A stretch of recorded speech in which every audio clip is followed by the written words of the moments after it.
Hello, my name is Travis Hall, and I will be giving the presentation today on financing your education for the Office of Student Financial Assistance at Northern Kentucky University.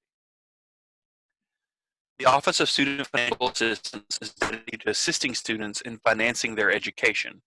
Our primary goal is to help students achieve their educational potential by providing eligible financial resources. Some of the services we offer are one-on-one assistance with questions about financial aid and scholarships. Currently, we are offering these services via email, via phone, and also via things like Zoom meetups.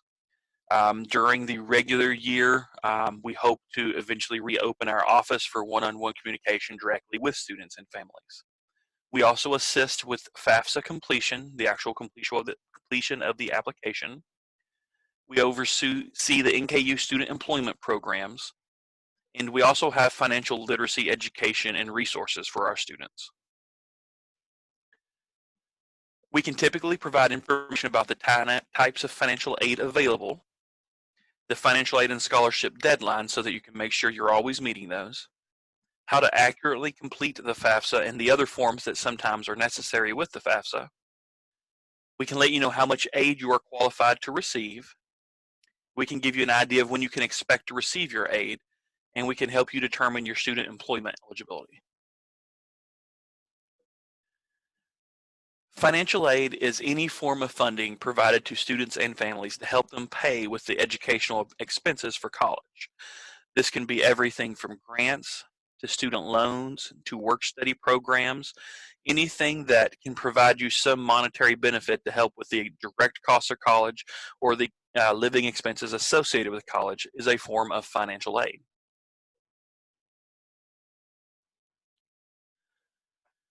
The biggest step in applying for financial assistance is completing the FAFSA application.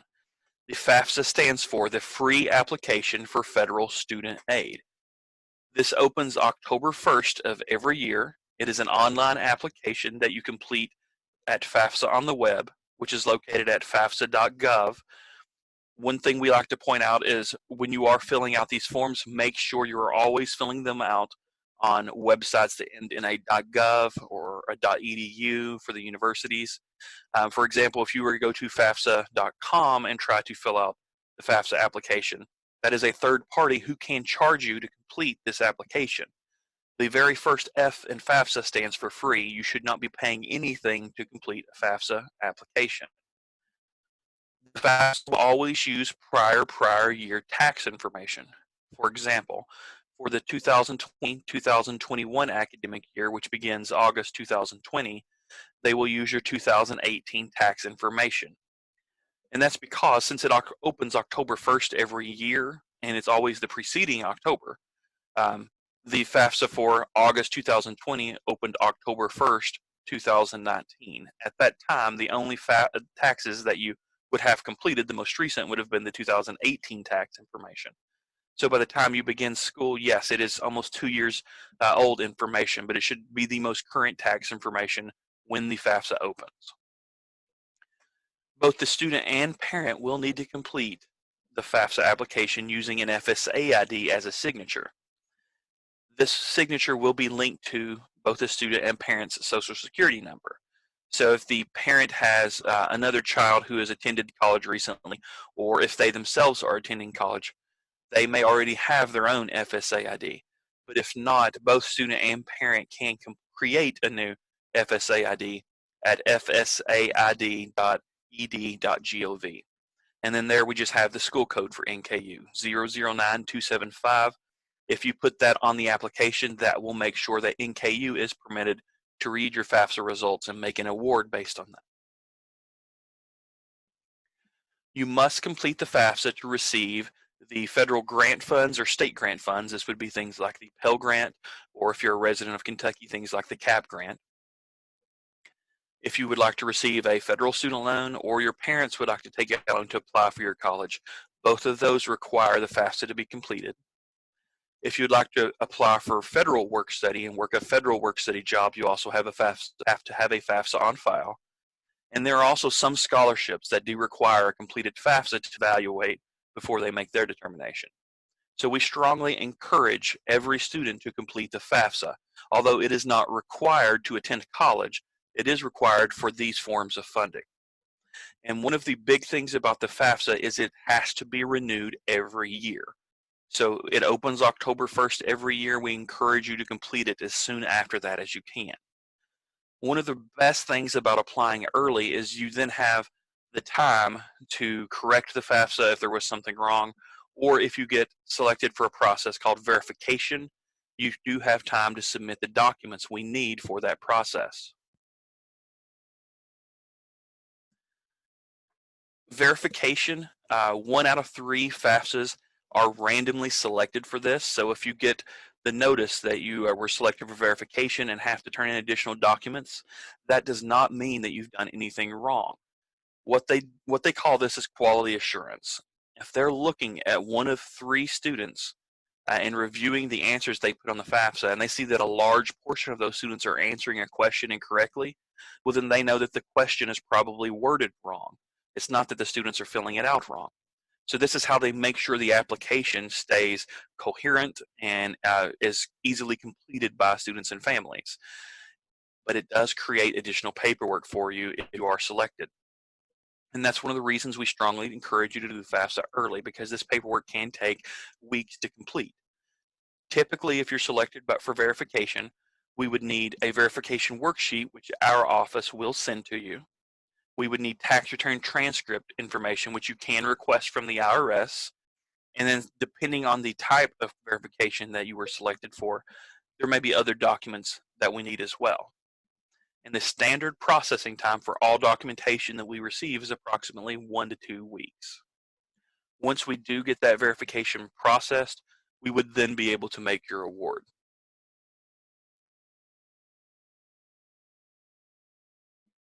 Now I'm going to go over the actual steps in our MyNKU system that you would need to go through to complete accepting your awards after they have been offered you. Once we receive the FAFSA, or once we have the verification completed, we send you an award notice that lets you know what you're eligible for. You would need to log into MyNKU to accept that.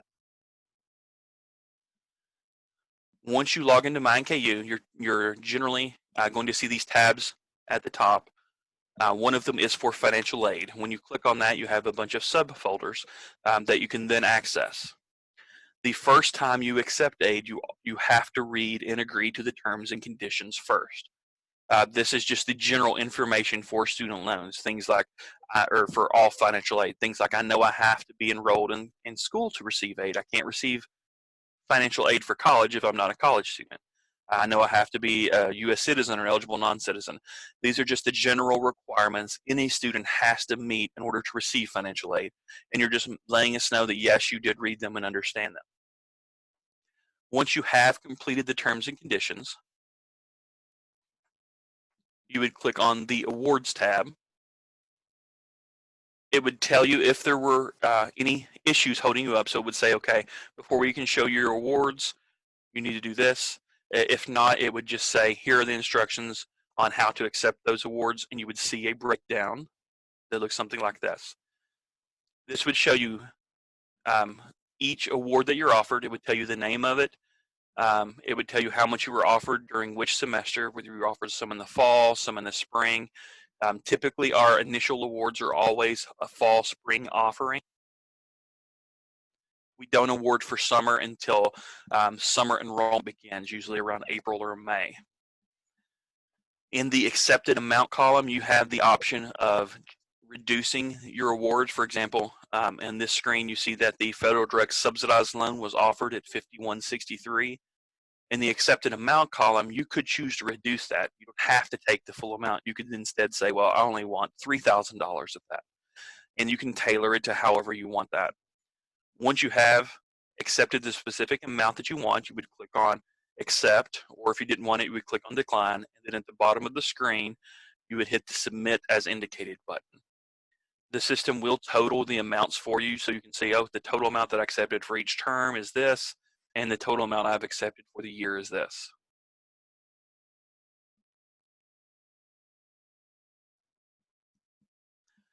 The first time a student accepts a federal student loan, there are 2 additional steps they will need to complete. Both of these are for the Department of Education. They're not for a specific school. So you need to log into their system in order to complete them. This is currently at studentaid.gov, and you'll log in with the same FSA ID you used to complete the FAFSA. The two things you will need to complete are loan entrance counseling and a master promissory note. Both of these are master notes. They will sit there for 10 years, and any loans you take out in the next 10 years will be attached to those specific counseling and that promissory note agreeing to pay it back. These do not lock you into taking out student loans. You can turn around and cancel your loans the next day. They just are sitting there as an agreement that you say, yes, I understand all the terms and conditions. If I do take out a loan, I know I have to pay it back. And this is what it looks like at the studentaid.gov website. Once you're there, you will log in. There is a section at the top that has complete the aid process. Once you click on that, it will take you to a step-by-step breakdown. Once you get there after you've accepted your aid, which it encourages you along the way to make sure you've replied to your aid offer at the school, it makes sure that you have the link for signing the master promissory note and for completing entrance counseling. So you will need to do both of those. But this is something you should do your first year, and you probably wouldn't have to do this ever again unless you were to go on to graduate school or get multiple degrees. The parents have the option of accepting a loan in their name for the student's education. This is called a Parent Plus loan. Plus stands for Parent Loan for undergraduate students. Unlike the student loans, which are based upon the FAFSA, the student just applies and they get the federal student loans. There's no credit check. The Parent Plus loans are credit based, so the parents will have to actually apply and be approved to receive this loan. It does have a fixed interest rate, so that the interest rate isn't going to adjust. Whatever loan you take out for a specific year will be locked in at a specific rate. And the parents have the option of deferring this loan until 6 months after the student is no longer enrolled. Some families elect to do that so that once the student is out of college, they can help the parents pay on this loan. The one thing we have to point out is, again, this is a loan in the parent's name, so the student would not be responsible for paying it, although the families can work something out so that the student does pay it. The loan amount for a Parent Plus loan is limited to the total cost of attendance minus any other financial aid that they're receiving. For example, if the cost of attendance for NKU was $20,000 for the student, and they've already accepted $15,000 in grants, scholarships, and federal student loans, then the parent could apply for the additional $5,000 to get them up to the cost of attendance to make sure everything is paid for. We do have step-by-step instructions on how to apply for the parent loan on our website. One thing we always have to point out is that unlike the federal student loans where everything is done online, the Parent Plus loan requires a paper form be completed with the parent's legal signature. It will look like this form. You would just list the student's information, the parent's information. You would tell us which semester you're applying for. You can choose to do academic year, which would be fall and spring. You could do only one for the fall, only one for the spring, however you would like to do that, and the amount that you're requesting. But since this is a loan in the parent's name, it does need their legal signature. Once the parent has submitted that form, when they go to studentaid.gov, it'll be pretty much the same process. They'll log in at that website, they'll click apply for aid, and once you click on that, it drops down and gives you the option to apply for a Parent Plus loan. That's how you would complete the credit check for the loan. Other than the federal student aid offers and the offer through the Department of Education for the parents to take out a loan, the last option the students have are what we call alternative loans. These are loans through a bank or a federal student loan company or a credit union outside of the university. Now, unlike the federal student loans, these loans are based on a credit check.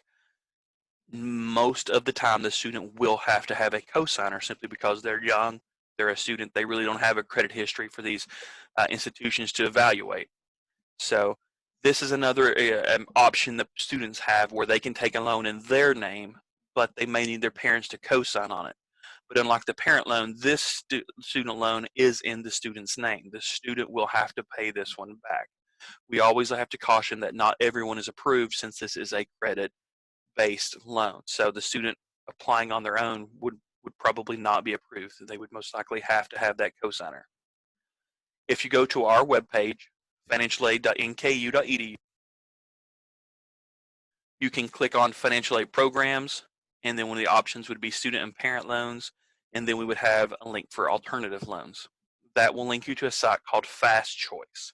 And the reason we encourage you to go through our website like this instead of just going to Fast Choice is that this would automatically link us as the school that you want the loan sent to.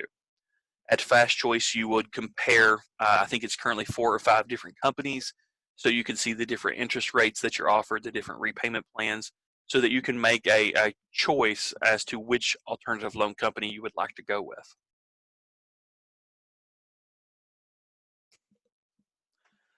Student employment is a program through which students can complete part-time jobs on campus to earn money for college. The biggest misconception we see about student employment is that it will not pay the bill directly. You will see, if you list on the FAFSA that you want student employment, you will see an amount listed for a student employment award, but that amount will not go towards your tuition cost. It sort of serves as a pool of funds that your paycheck will be paid from. You still have to earn that funds through your work schedule. Typically, students work 15 to 20 hours a week, and the biggest draws for federal student employment versus just getting a job off campus at Kroger or McDonald's or whatever is that it's always required to work around your class schedule. They can never say, well, we need you to work even though you're scheduled to go to class now. We're not permitted to do that. And it's possible that you can get a student employment position either within your major or in an office that is very close to your major. For example, if you're getting an exercise science degree, we have a ton of offerings every semester for students to work in our student rec center. So it can look really good on a resume if you've worked in student employment in an office that would closely follow with the degree that you're pursuing. For these funds, students receive a paycheck every 2 weeks, the same as they would for any other job. They are welcome to turn around and pay that paycheck on their student bill if they've haven't paid it, but we can't keep the funds from them. So they can use this to pay for their college costs. It's just that we will not do that for them. NKU currently partners with Cash Course Online. This is a financial education resource that has informative videos. It has a budget wizard. It has some long-term financial calculators and even a financial glossary. It's a great way for students to explore the financial world. Get things like, okay, what am I looking at with this interest rate over the long term? How do I build a budget? It is a fantastic site for general financial questions and just helping build your financial knowledge. It is free to all students, and even parents can log in and access it. And you can log in for that at nku.edu/cashcourse.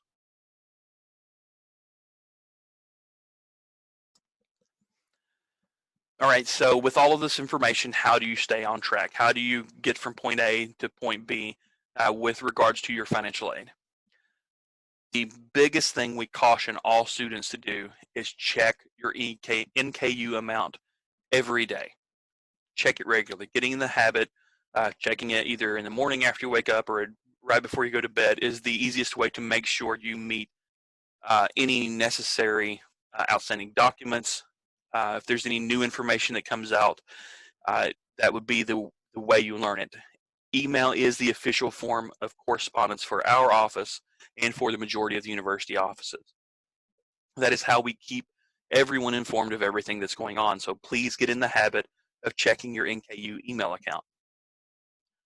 Again, one of the easiest way to get the most money possible is apply early. File for your financial aid as early as you can after that October 1st date. Every year, we have students who miss out on funds because they wait too long to apply, because we do have limited funding in some avenues. So applying early is the best thing you can do to get the most money possible.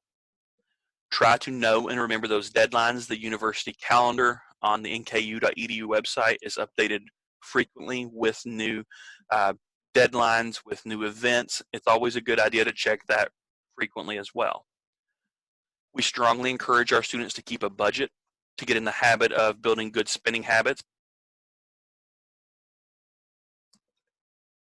Create a filing system so that you do have access to all the forms that you have received or that you plan to submit. Read everything that we send you. It's very difficult sometimes to get in the habit of just looking at every bit of the document and reading it all, but we strongly encourage you to do that. Ask questions. Use the resources that NKU provides to you. And then, most importantly, get involved and stay involved. Studies have shown that the students that are involved with their university are the ones who are more likely to complete college. So stay involved, not just with the students in your dorm room, the student in your classes, but staying involved with the university itself. Now, I know I've went over some of this information pretty quickly. If you do have any questions, this is our contact information. Our general website, financialaid.nku.edu, has a wealth of information you can find there. You can contact us by email at ofa@nku.edu. We answer emails all day, every day. You can also reach our office at 859-572-5143. That is our general office number. We are open Monday through Friday from 8:15 a.m. to 4:30 p.m. We take calls all day on those. We do have the 1-800 number as well if you're not local. And then if for any reason you have questions about the Fafsa itself, not about, oh, why did I get selected for verification or how do I complete this verification, but like you don't remember your FSA ID or you put something in on the Fafsa and it's not showing, there's a technical issue. You can contact the Department of Education directly at 1-800-433-3243. So if you do have any questions, please feel free to reach out to us, and we'll be looking forward to hearing from you. Thank you.